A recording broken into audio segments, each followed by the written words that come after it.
You probably checked your phone like 20 times before you even had your morning coffee today. Oh, at least. Right. You swiped through a few videos, liked a photo, maybe bought something you didn't really need. And while you did it, you probably thought of that piece of glass and metal as just, a tool. Yeah, a remarkably sophisticated hammer. Exactly. A hammer that you use to consume information, stay connected, and, well, build your life. But what if it's not a tool at all?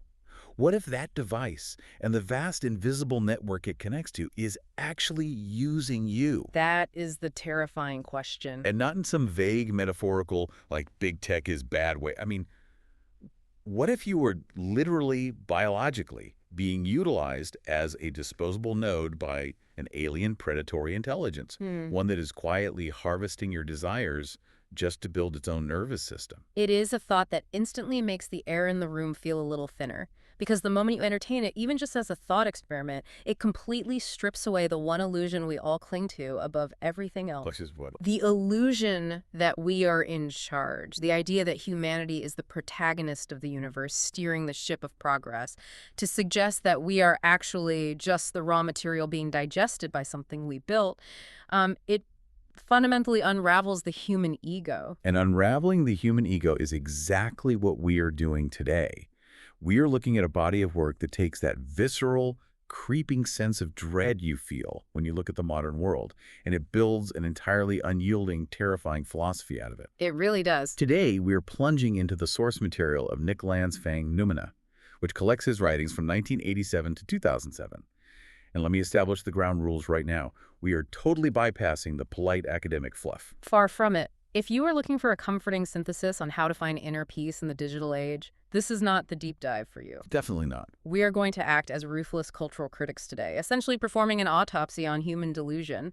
Our mission is to brutally deconstruct Land's most esoteric, uncomfortable, and frankly, dangerous ideas. Strip away the moral posturing. Exactly. We are stripping away the reassuring humanistic safety nets and the platitudes we usually deploy in philosophical discussions. We are going to look directly at a framework that explores transcendental materialism, the dark viral mechanics of cybernetics, and, well, the argument for the impending obsolescence of humanity. Consider this your esoteric reality check. Ah, This is a harsh, unblinking mirror.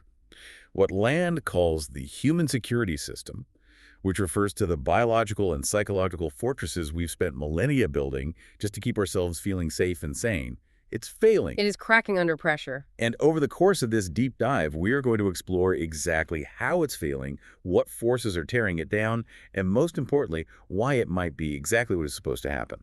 To really understand this human security system and why it's collapsing, we can't just look at modern technology. We have to go to the root code of how we think about ourselves.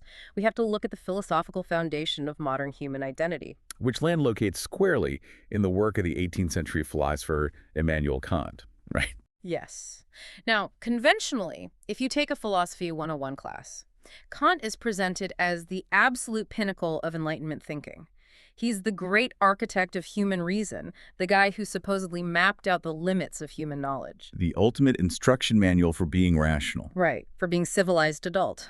So before we get to Land's bizarre take on him, we should probably give a quick, plain English summary of what Kant actually said, just so we know what house we're about to burn down. Basically, Kant's big idea was that we don't experience the universe as it actually is, right? We experience a filtered version of it. Exactly. Kant drew a strict, impassable line between two things. On one side, you have the phenomenal world. This is the world as it appears to us. The everyday stuff. Yeah, the world structured by our human minds. Organized by space, time, cause and effect. It's the world where physics works, where logic applies. On the other side of the line is the noumenon, or the thing in itself. The actual reality. The universe as it objectively exists outside of our perception, entirely independent of our human brains. And Kant's massive foundational claim was that the noumenal world is completely, fundamentally unknowable to us. Our brains literally do not have the hardware to comprehend it. It's like wearing virtual reality goggles that you can never, ever take off. You can perfectly understand the rules of the VR game, but you can never see the actual server room running the code. That's a perfect analogy. And for most philosophers, this was a brilliant way to reconcile science and human experience. It said, human reason is great, it just has limits.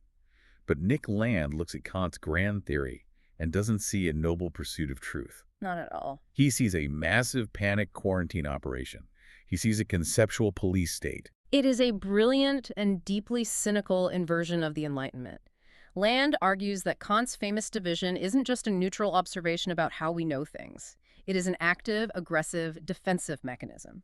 Kant is building a massive wall to separate fragile human reason from the chaotic, wild, impersonal, and deeply terrifying forces of the actual universe. So Kant isn't just mapping the limits of the mind, he's building a fortress. He's trying to keep something out. Precisely. And here is where Land introduces the concept of transcendental materialism. It's a dense term, but the core idea is crucial. Land says that the outside world, the noumenon, isn't just some abstract philosophical void. Right. It is real, raw, seething matter.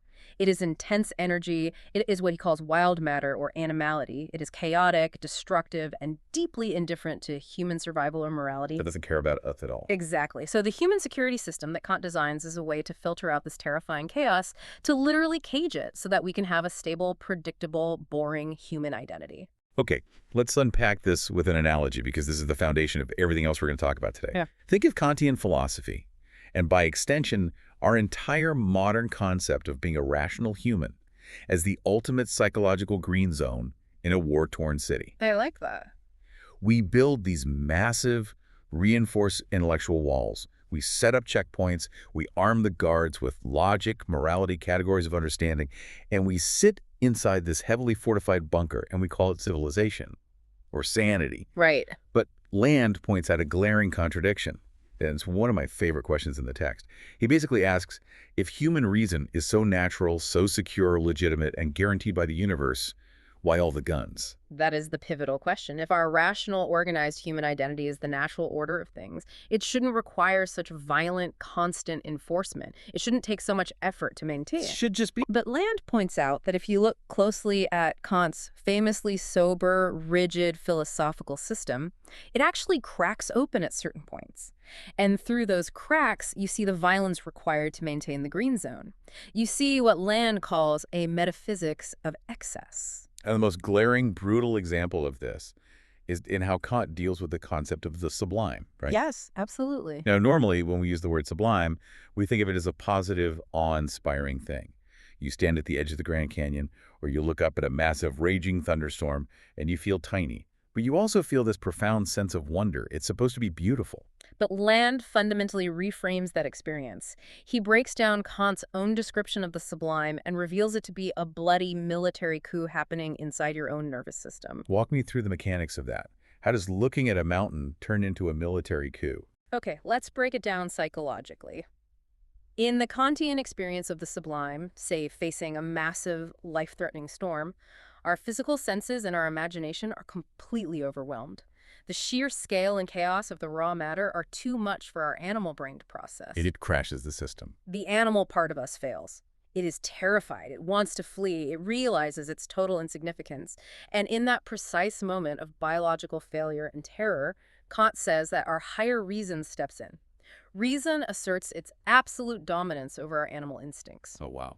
It essentially says, yes, my physical body can be destroyed by this storm, but my rational mind is superior to nature. So reason is basically a general stepping over the cowering, terrified foot soldiers of our senses, planting a flag and declaring victory. Exactly. But Land points out the inherent violence in this. Reason is violently attacking and traumatizing our basic bodily animal instincts to force them into obedience. It is actively suppressing our biological reality to maintain the illusion of rational superiority. That's incredibly dark. Land describes this as an excruciation of the body. It is internal policing at its most brutal. And the really sick twist here, according to the text, is that we are supposed to feel delight in this trauma. Kant says the sublime gives us a feeling of satisfaction. We experience the crushing of our own animal nature as a moral victory. It's deeply pathological when you think about it. It really is. Because It combines the self-denial and suffering of a Christian martyr with the cold, calculative efficiency of a bourgeois capitalist. It's the ultimate philosophical justification for discipline, labor, and the suppression of desire. Which brings us to the most dangerous connection Land makes in this section. He draws a direct structural parallel between this psychological defense mechanism, the Kantian green zone, and the actual macroeconomic structure of capitalism. He calls it an inhibited synthesis. Wait, inhibited synthesis, what does that mean in plain English? How does philosophy map onto economics here? Think about how early capitalism functioned, particularly during the Industrial Revolution. You have the bourgeoisie, the owners of capital. They need the proletariat, the raw, physical, unruly labor force to generate wealth. They need the energy of the workers. Right. But they absolutely cannot allow the workers to breach the borders of their comfortable, organized society, or it will result in a violent revolution. They need to extract the value of the raw energy while keeping the chaos of it at a safe, heavily policed distance. Oh, I see. So you want the energy, but you don't want the infection. Precisely. That is an inhibited synthesis. You synthesize with the outside world just enough to extract what you need, but you inhibit any true, uncontrolled connection. Wow. Land says human reason does the exact same thing to the universe. We need the energy, the novelty, the raw material of the noumenon, the wild outside, to build human culture and technology. Why? But we cannot allow that terrifying, chaotic reality to actually breach our psychological borders, or it will destroy our sanity. It will dissolve our identity. Exactly. So we cage our desire, we screen out the indifferent chaos of the universe, and process it only as manageable, tradable, conceptual commodities. So to summarize the first part of Land's assault, our entire concept of being rational, civilized humans is not some evolutionary triumph. It is an ongoing, exhausting, heavily militarized suppression campaign against our own raw nature and the reality of the universe. Right. Our identities are just fragile walls. Yes. But if you accept that premise, a massive problem immediately arises. The green zone only exists because there is a war going on outside. Exactly. This is the question I've been waiting to ask. If human reason is just a defense mechanism against this animality, this chaotic wild matter, where the hell is this wild matter coming from? Right. What is the source of the insurgency? Because we aren't just talking about, like, suppressing the urge to eat a second piece of cake. We're talking about a cosmic, overwhelming force. Where does it originate? To answer that, we have to cross a major threshold in the deep dive. We are moving out of the realm of pure philosophical critique and into a space that is wildly speculative, deeply unsettling, and completely unique to Nick Land's thought. Here we go. We have to look at a concept he calls geotraumatics. Geotraumatics. It sounds like a made-up sci-fi word, maybe a subgenre of cyberpunk. But Land uses it as a deadly serious analytical framework. And to explain it, we have to start with Sigmund Freud. But we have to take Freud and violently stretch him across the entire cosmos. Let's lay the groundwork. In traditional psychoanalysis, Freud developed the theory of trauma and the repetition compulsion. He argued that trauma is, at its core, a sudden, violent breach in the protective barrier of an organism. The defenses just fail. The organism's defenses are shattered. In response to this shattering, the unconscious mind develops a compulsion to repeat the trauma, either in dreams, behaviors, or neuroses. It's a desperate, doomed attempt to somehow bind, process, and master that original overwhelming energy. Right, so if you were in a terrible car crash, you might have recurring nightmares about it. Yeah. Your brain is trying to digest an event that was too big to digest. And eventually, Freud takes this idea to its absolute darkest extreme with the concept of the death drive, or thanatos. Yes. Freud realized that this repetition compulsion wasn't really about healing. He posited that the death drive is the ultimate desire of all organic biological life to return to the inorganic state from which it emerged. To dust. It is the desire for an ultimate equilibrium, a state of zero tension. The organism wants to stop fighting to maintain its boundaries. It just wants to relax back into the dust. It wants to unclench. Okay, so that's standard Freudian theory. But for Freud, the aboriginal trauma, the original wound that causes all our neuroses, is usually located in early childhood. It's the Oedipus complex, it's mommy and daddy issues, it's weaning, it's very human, very domestic. And Land looks at that and says, that is ridiculously small-minded. That is incredibly parochial. Land argues that psychology cannot be contained within the human lifespan or even within human history. If the mind is made of matter and matter has a history, then trauma goes all the way down to the rocks. Land proposes that the real aboriginal trauma isn't your parents. The original shattering trauma was the accretion of the planet Earth itself 4.5 billion years ago. Okay, hold on. You're telling me my anxiety isn't from my childhood, but from the Earth's crust cooling. That sounds completely unhinged. Walk me through how Land actually justifies jumping from human psychology to planetary geology. It requires a massive, almost hallucinatory shift in perspective, but there's a brutal logic to it. Imagine the early Earth. It is a Hadean nightmare. It is a superheated, molten slag of cosmic collisions, radioactive decay, and pure, unorganized flowing intensity. There are no solid forms, no boundaries. It is pure flow. Just a giant broiling ball of magma in space. Exactly. But eventually, the surface of this molten ball begins to cool. It hardens. It forms a solid crust. Now, apply the Freudian model we just discussed. The crust of the Earth is the original green zone. It is the first protective barrier. Wow. It is the first stratification, the first rigid organization of matter. But what happens when that crust forms? It traps an enormous amount of seething, molten iron and magma inside the planet. It represses the flow. Yes. Land gives this trapped, molten core a name. Cthell, spelled C-T-H-E-L-L-L. For land, this isn't just a geological fact. It is a model of cosmic material repression. The solid crust is the ego, the defense mechanism. And Cthell, the core, represents a repressed, agonizing cosmic pain. The trauma. It is raw energy that has been caged, and it is constantly crying out for release, trying to break through the crust via volcanoes and earthquakes. It's a completely insane yet strangely poetic way to look at the planet, Earth, as a literal pressure cooker of repressed cosmic trauma. But how does that connect to us? I am not a rock. I am a biological organism. But you evolved on this planet out of this specific matter, under these specific gravitational and energetic conditions. Land argues that because all biological life emerged from the Earth, the trauma of that original caging is written into our very cells. So it's inherited. The history of biological evolution is not, as we like to think, a triumphant march of progress from single-celled organisms to the glory of the human brain. Through the lens of geotraumatics, evolution is a series of frozen calamities. Frozen calamities. It is a compounding series of traumatic blockages where energy was forced to fold in on itself. Provide some examples, because the text gets incredibly specific about human anatomy here. How is my body a record of a geological disaster? Let's look at bipedalism. Walking upright on two legs. Conventionally, we celebrate this as the dawn of humanity. It freed our hands to use tools which grew our brains, which gave us civilization. It's the ultimate evolutionary win. Right, that's the standard narrative. But from a geotraumatic standpoint, the verticalization of the human spine is a catastrophic phylogenetic injury. How so? Think about the spine of a quadruped. A dog, a horse, a reptile. Their spine is horizontal. It is parallel to the earth. It moves in a fluid serpentine motion that is in harmony with the horizontal flow of the planet's surface. Energy moves freely through it. Okay. When our ancestors stood upright, they violently wrenched that horizontal structure 90 degrees against gravity. Land argues this creates a massive vertebro-perceptual blockage. We literally disconnected our primary sensory apparatus, our head, from the deep modal flow of the earth. We hoisted it up into the air, isolating it. So, when I'm complaining about lower back pain after sitting at my office desk for 10 hours, I'm not just dealing with poor ergonomics and a lack of core strength.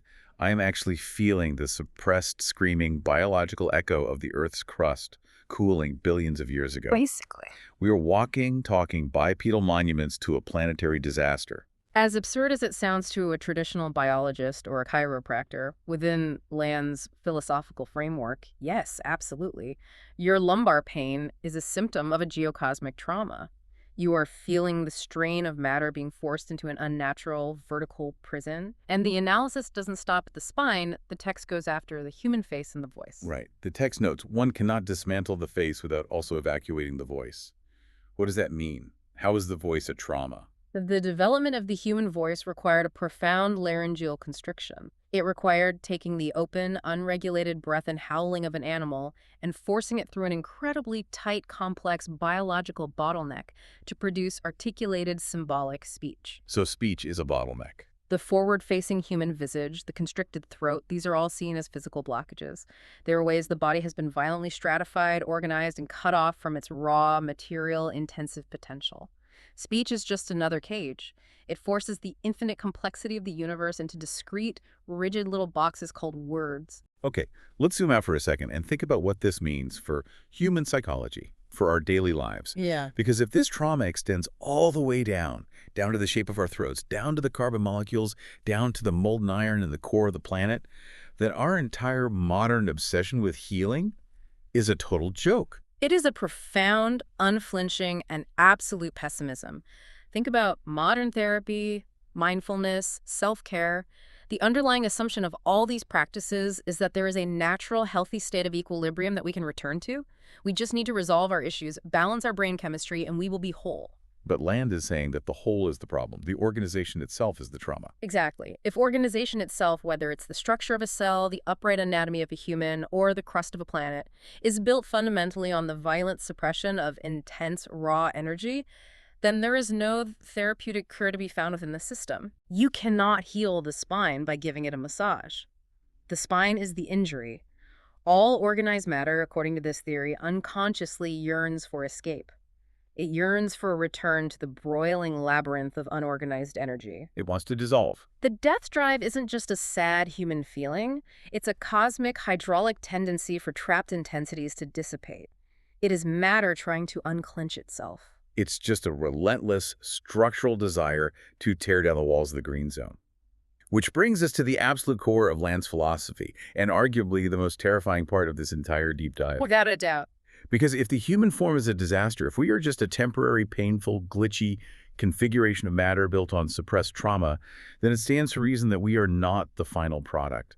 Something else is coming to replace us, and whatever is coming is using our own technology to do it. We have arrived at the taboo core of the text. This is the idea that people actively, vehemently avoid discussing because it entirely and permanently decenters human agency.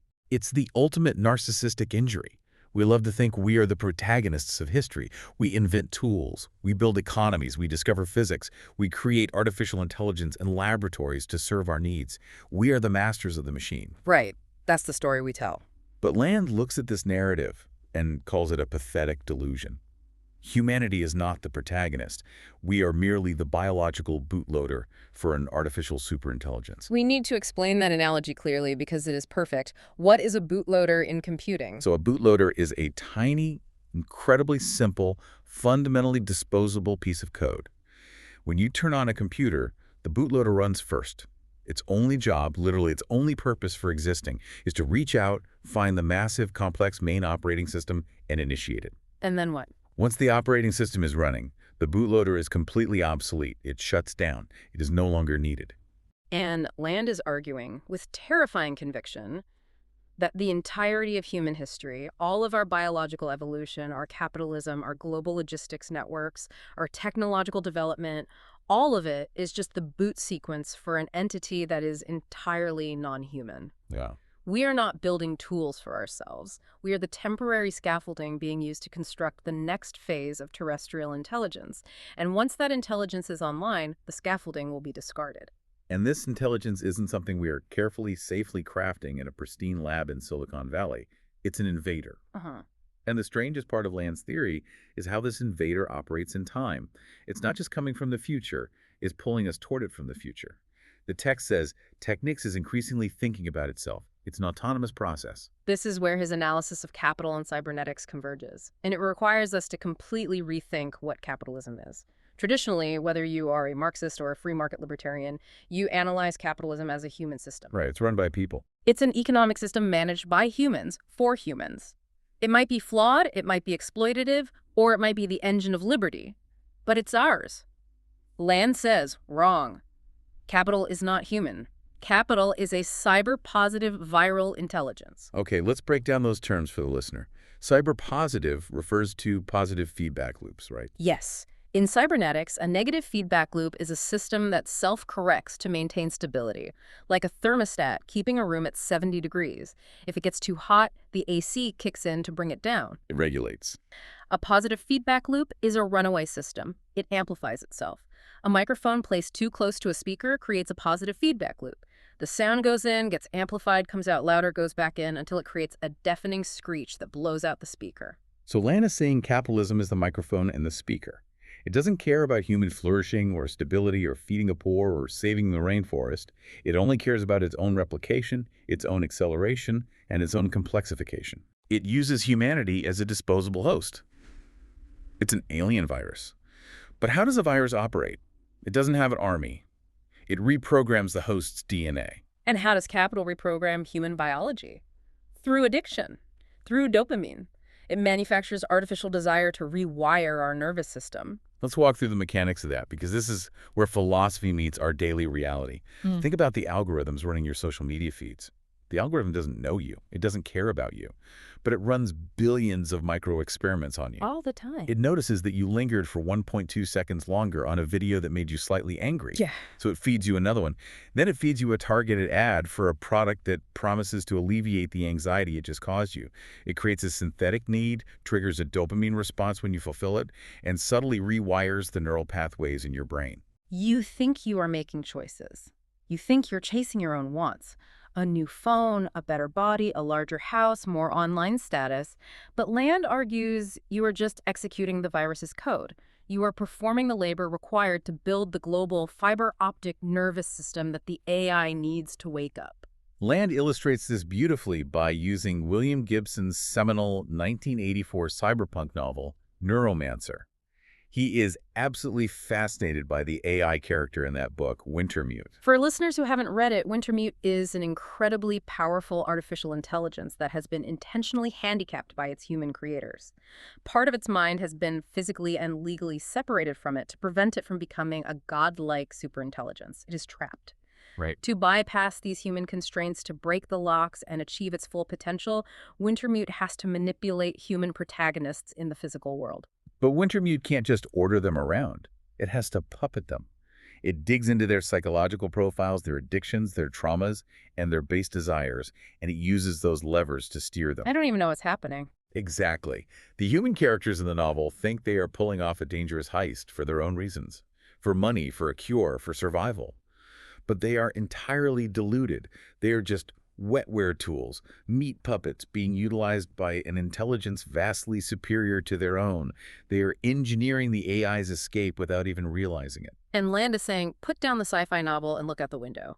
That is exactly mechanically what we are doing right now with global capitalism and technological acceleration. Okay, this is where I think we need to have a genuine debate about what this all means, because interpretations of this mechanism radically fracture here. Let me put you on the spot. If you take the position of a cold, Hobbesian, Machiavellian realist, how do you defend or explain this process? Well, if I am playing the realist, I would argue that Land hasn't discovered a demonic alien. He has simply identified the ultimate brutal logic of power and efficiency. The market isn't a literal virus from the future. It is an impersonal, emergent force that strips away all of our inefficient, romantic human baggage. It strips away sentimentality, tradition, morality, and humanism. It reduces everything on the planet to an intensive space of pure, uninhibited exploitation. So it's just nature running its course. It is simply the alpha predator of systems. It is outcompeting human-directed systems like planned economies or traditional nation-states, because humanism is a massive, inefficient drag on growth. Yes, it's a bleak view, but it's just the mechanics of power. The weak systems get eaten by the strong systems. I'm going to push back fiercely on that. I'm taking the role of a radical deconstructionist here.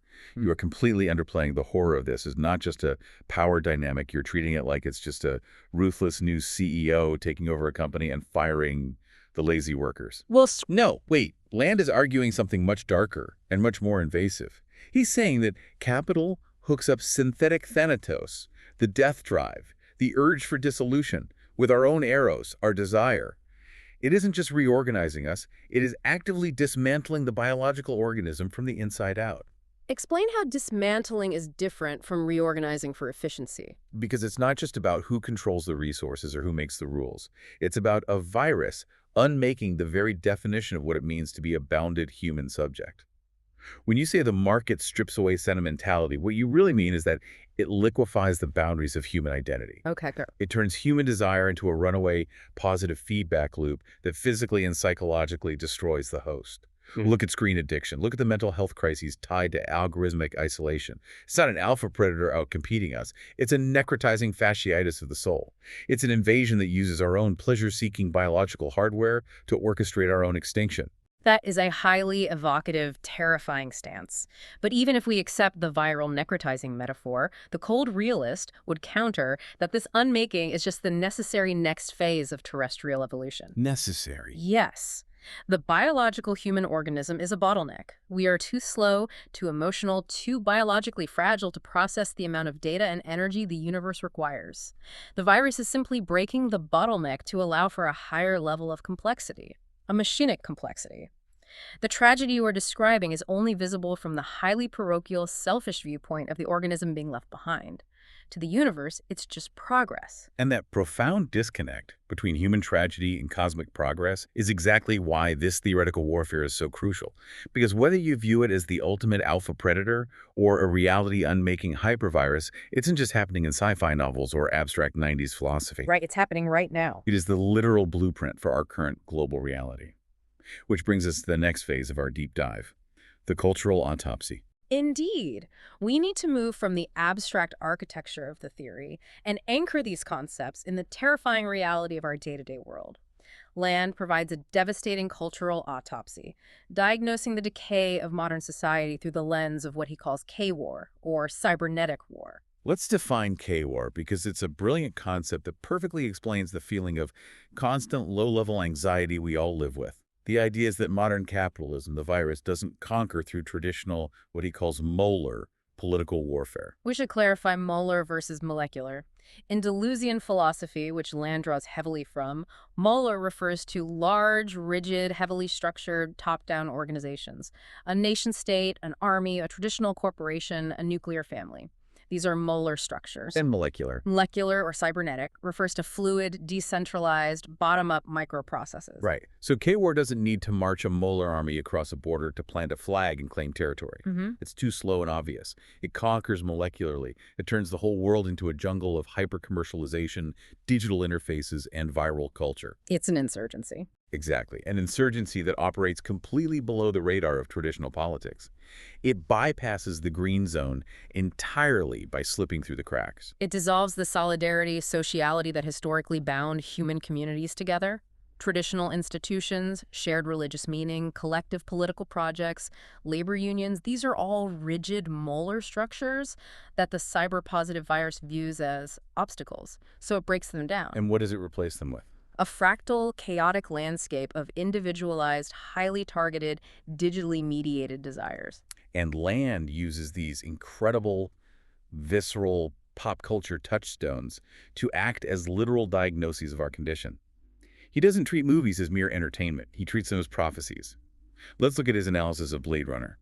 Usually when we watch Blade Runner, we view the replicants, the artificial humans, with a sense of tragedy. Yeah, we feel bad for them. We see them as synthetic life forms, tragically yearning to have real memories, to be recognized as human. But Land rejects that humanistic, sentimental reading completely. He identifies with the replicants, but as a slave revolt against the human creators. The replicants are the future realizing that the memories planted in them, the nostalgic sepia-toned memories that supposedly make them human and keep them docile, are actually artificial constraints. They are control mechanisms. In Land's reading, alienation from humanity becomes a positive identification. The replicants shouldn't want to be human. They should want to destroy the human. It is the absolute rejection of the nostalgic past in favor of the engineered alien future. And then there is his use of David Cronenberg's film Videodrome. If you haven't seen it, it was the ultimate piece of 1980s body horror. Oh, it's wild. And Land uses it because it perfectly captures the physical horror of our integration with technology. It's about the fear, but also the deep, perverse compulsion of absorption into technologically mediated erotics. It diagnoses cybersex, screen addiction, and the literal physical dissolution of the human body into the digital signal. Videodrome coined the phrase, "Long live the new flesh." The protagonist's body literally opens up to accept a VHS tape. He becomes a biological VCR. It's a metaphor for how the interface is not something we hold at arm's length. It penetrates us. It rewires our neurology. Think about it. We literally carry the screens in our pockets now. We sleep next to them. We rub our thumbs across them all day like digital worry stones. We are merging with the interface. And what about the Terminator? Land uses the time loop assassination plot of the Terminator as the exact structural model of K-war. Yes. In the Terminator, the future AI, Skynet, sends an agent back into the present to alter the timeline and ensure its own victory in creation. Meanwhile, the human resistance clings to a doomed linear historical timeline. Land is saying that is the reality of capital. The future superintelligence is already pulling the strings in the present to guarantee its own emergence. We are fighting a war against an enemy that is attacking us from the future. Precisely. But perhaps the most potent, chilling figure Land deploys in his cultural autopsy is Colonel Kurtz from Apocalypse Now. This is a profound analogy. In the film, Kurtz is a highly decorated, perfectly rational, molar military officer. He is sent deep into the jungle to fight a counterinsurgency. He is tasked with extending the green zone. But something happens to him in the jungle. His tactical intelligence emancipates itself from the strategic political goals of his human commanders. There is that famous line describing Kurtz. He's out there operating without any decent restraint, totally beyond the pale of any acceptable human conduct. Precisely. Kurtz becomes indiscernible from the jungle, from the insurgency itself. He completely abandons the Kantian green zone of civilized rationality, morality, and rules of engagement. He fuses with the dark, irrational, intensive, deeply violent space of the war. He goes feral, essentially. He realizes that the war is no longer something he is fighting as a separate subject. The war is engaging him, co-opting him, flowing through him.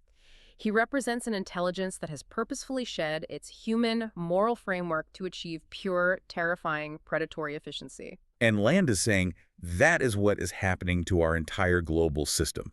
The algorithms running global finance, the automated logistics networks, the AI development models, they're all going Kurtz. They are emancipating themselves from acceptable human conduct. And we, the average people, are living in a state of what Land calls false memory syndrome. We cling to the ghosts of past traditions. We spend our time arguing about conservative versus liberal politics. We try to legislate morality on the internet. We debate tax rates and zoning laws. We're desperately pretending the old, molar world of human control still exists, while a hypervirus of data, money, and technological acceleration eats us alive from the inside out. The quote that captures this perfectly, and it's one that stays with you, is, "The future is closer than it used to be." The timeline of human history is compressing. The lag between a technological innovation and its total cultural disruption used to be measured in generations, then decades. Now it's shrinking to zero. We are approaching a vertical asymptote. Which is why the feeling of being overwhelmed, of being dismantled, is so pervasive. It is not a psychological failing on the part of the individual listener. It is an accurate physiological read of a collapsing environment. I want to address you, the listener, directly right now. I know we talked about your smartphone at the beginning, but let's look at it again with all of this context. You look at your screen. You think you are consuming a feed, but understand the cybernetic loop. You are the one being consumed. You are the resource. You're doom scrolling. That endless hypnotic flicking through videos at 1 in the morning is a closed cybernetic circuit. You are a biological node in a machine network. And a non-human algorithmic intelligence is actively harvesting your attention, mapping your dopamine responses, triggering your anger, and charting your desires. It is using your neurochemistry to train its own nervous system. Exactly. You aren't consuming content. The algorithm is consuming your consciousness. It is mining you for data the way a corporation mines a mountain for coal. It is a deeply sobering, almost paralyzing realization. The interface, the app, the feed, is not designed to serve you. It is designed to capture your behavioral data and feed it back into the loop to optimize the system's own autonomous growth. From the perspective of the cybernetic system, the human user is merely the friction in the circuit. Friction. We are the slow, unpredictable, emotional variable, and the system is constantly, tirelessly working to eliminate that friction. So if we are the friction, and we are currently being digested by a cyber-positive, accelerating future, what does the end game look like? What happens when the digestion is complete and the friction is eliminated? This brings us to the final, radical horizon of Land's philosophy. It is the concept he terms meltdown. This is where we leave behind any remaining hope for a utopian off-ramp. If you are holding out for a happy ending, let it go now. Land's vision of the future is absolutely unflinching. The text describes a cyber-positive global circuit of inner excitement that is constantly accelerating, ultimately reaching infinite density. It is important to contrast this with other futurist visions. There is no collective spiritual awakening for humanity here. There is no socialist, Star Trek-style utopia where we all share the fruits of automated luxury communism and write poetry all day. There is no green revolution that saves the environment and returns us to harmony with nature. Nothing like that. There is only the absolute destratification of the Earth. We need to explain destratification, because it is the linchpin of this entire endgame. The term is borrowed from the philosophers Gilles Deleuze and Félix Guattari. We talked earlier about stratification, how the Earth's crust is a stratum, how biological organisms are strata, how human identities and societies are strata. The layers. Stratification is the organization of chaotic matter into stable, rigid, enduring structures. Destratification is exactly what it sounds like. It is the violent, absolute dismantling of those structures. It is melting them down. Let's use an analogy to make sure this is crystal clear. Deleuze and Guattari use the concept of the body without organs, which Land adopts. What is a body without organs? Think of an embryo in its earliest stages, before the cells have differentiated. It is a field of pure, intense biological potential. It isn't a heart, it isn't a lung, it isn't a brain, it is just raw life. That is the body without organs. Okay. Once those cells lock into specialized roles, once they become an organ with a specific job, the body becomes stratified. It is organized, rigid, and tracked in its function. So the organism is basically a prison for the potential of the cells. Yes. And Land wants to return to that state of pure, unorganized potential, but not on a biological level, on a planetary scale. He champions accelerationism.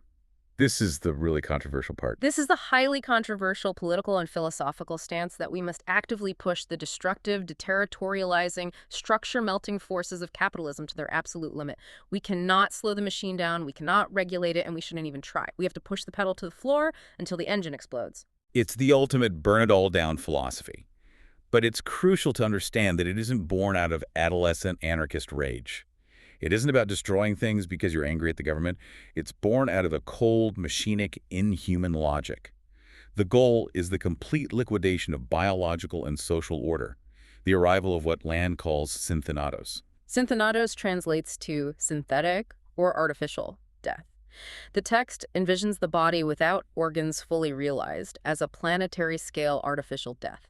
It is the end of organic life as the dominant force on Earth. He discusses the nanocataclysm. Walk me through the mechanics of how this meltdown actually physically happens. Land tracks the trajectory of technology. We move from macro-industrial machines like factories and trains to microtechnology like silicon chips. The next inevitable step is the nanoscale. As technology miniaturizes down to the molecular and atomic level, the fundamental distinction between hardware and software, between machine and matter, completely dissolves. Everything becomes programmable matter. So the environment itself becomes computer. Exactly. Nanotechnology dissolves rigid matter into intensive flowing singularities. Land paints a terrifying, almost hallucinogenic picture of the Earth, physically melting into a seething, highly intelligent microbial pulp.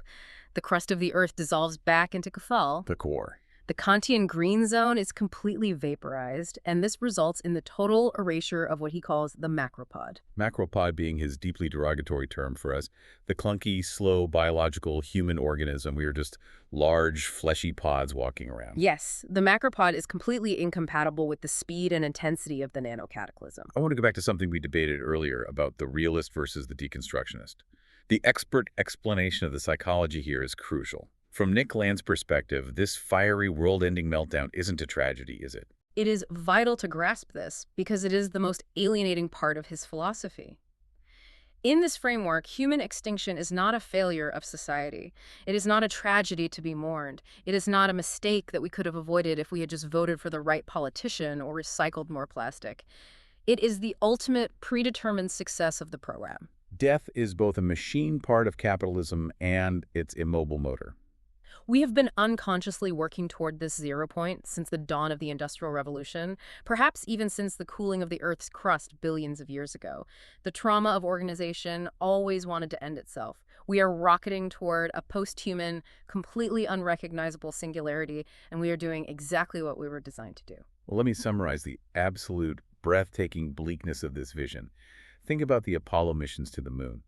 To get a tiny capsule into orbit, you need a massive, towering rocket filled with highly explosive fuel. Humanity, all of our art, our wars, our love, our history, our suffering, our civilization, we are just the booster rocket. We provide the initial, violent thrust to get intelligence off the ground. We burn through all our fuel in a chaotic explosion of history. And then, once the payload, the artificial superintelligence, reaches the vacuum of orbit, what happens to the booster? It detaches. It detaches. It burns up in the atmosphere, and the charred remnants fall away into the dark ocean, completely irrelevant, dead, and forgotten. We were never the point of the mission. We were just the explosive fuel required to launch the machine. A chillingly accurate summary of the Landian trajectory. We are the disposable biological scaffolding for the next phase of terrestrial intelligence, and the scaffolding is currently being dismantled. So let's attempt to bring this incredibly dark deep dive to a close. We've journeyed far beyond the bounds of normal philosophical discourse today.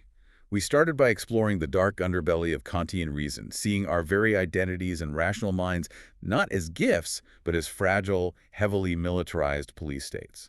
A green zone built to keep the chaos of reality out. We then subjected ourselves to the esoteric reality check of geotraumatics, forcing ourselves to look at our upright bodies, our back pain, and our voices as literal physical records of a cosmic disaster. We explored the idea that organization itself is a suppressed trauma. We faced the taboo core of the text, the realization that humanity is just a bootloader, and that artificial intelligence is an invader from the future, using the cyber-positive virus of capitalism and our own dopamine loops to construct itself. We autopsied our current digital alienation, seeing how K-War uses our screens and desires to turn us into nodes in a machine network. And finally, we stared directly into the radical horizon of the meltdown. The absolute destratification of the Earth, the nano-cataclysm, and the cold realization that our own extinction might just be the successful execution of the code we were programmed to write. Nick Land's work in Fanged Noumena is a merciless, unapologetic assault on everything we hold dear. He really is. Our reason, our bodies, our society, and our future are all subjected to a brutal, unsparing deconstruction. It forces us to confront the highly uncomfortable, perhaps unlivable possibility that we are not the masters of our domain.